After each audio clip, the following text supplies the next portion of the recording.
Okay, I am here at the Emmanuel Pitzer Farm here off of Reading Road and just beyond West Confederate Avenue here. And we're going to talk about this amazing and beautiful farm here in this video. It is privately owned, and I spoke with the owner, Nancy, and she gave me permission to come out here and take some pictures, shoot a video, and talk about this farm and its role in the Battle of Gettysburg. Now, Emmanuel Pitzer had a premonition that a battle would be fought in and around the town of Gettysburg, where he lived in 1863.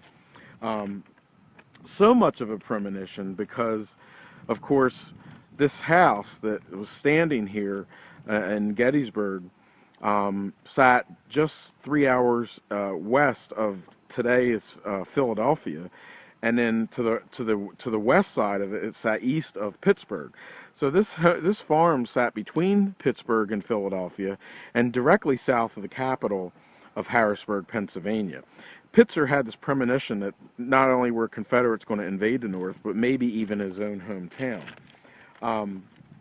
Unfortunately, before the battle commenced here, Emmanuel Pitzer died. But during his premonition of a battle, and being a wealthy man, he had his son, who was also named Emmanuel, to hide over $5,000 of gold and silver in a bake oven. Now, this bake oven once stood in a summer kitchen that sat behind the house that is no longer here. Pitzer himself, Mr. Pitzer, the father, died just before the battle commenced. Now, on July 2nd and July 3rd of 1863, General A.P. Hill established his headquarters at the Pitzer Farm.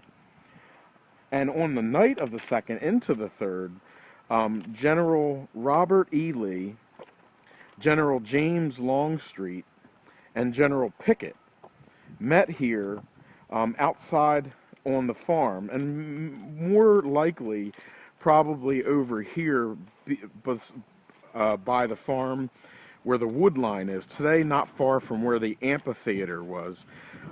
They met here to have a council of war and to make final revisions of the plan of the attack on July 3rd, 1863. Now, because this farm was near the direct rear and center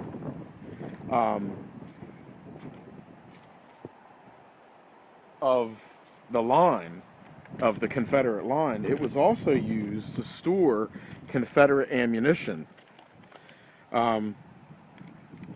here on July 1st and 2nd once the ground was taken over.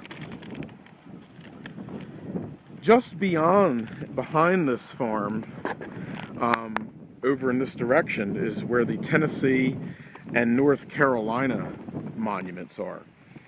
So troops like the 7th Tennessee, the 13th Alabama, actually passed by this farm on July 2nd of 1863.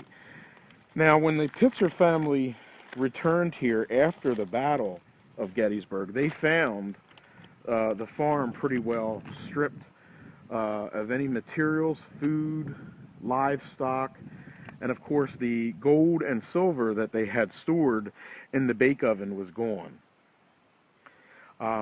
What remains of the farm is the center part of the house, which you can see here, the brick house, which has the Civil War plaque. And then as far as the barn is concerned, there's many believe that that is an original barn. At least the foundation appears to be, though it does appear to have been remodeled slightly on the outside with some modern materials, as does the house that has an addition on both the left-hand side and the wonderful looking columns. One thing that was told to me was that this farm is probably one of the last farms that is still used today in the same manner it was used in 1863. It was a ranch farm then, and it is still used as a ranch today. It's called Brown's Ranch, and you can find them online if you search for Brown's Ranch. It is probably one of the most beautiful homes here in Gettysburg. Actually has that southern Victorian style to it now with the columns on the front. It's beautiful sidewalks and flowers everywhere. After, of course, the war, post-war structures are a second house over here and a small little spring house behind it, and of course a man-made lake with an aerator in the lake that sits out in the back. This has been the Emmanuel Pitzer Farm, headquarters to A.P. Hill, and the site of a meeting between Robert E. Lee, Longstreet, and Pickett on July 2nd into the 3rd as they planned and edited their last day battle of attack here on Gettysburg Battlefield Facebook.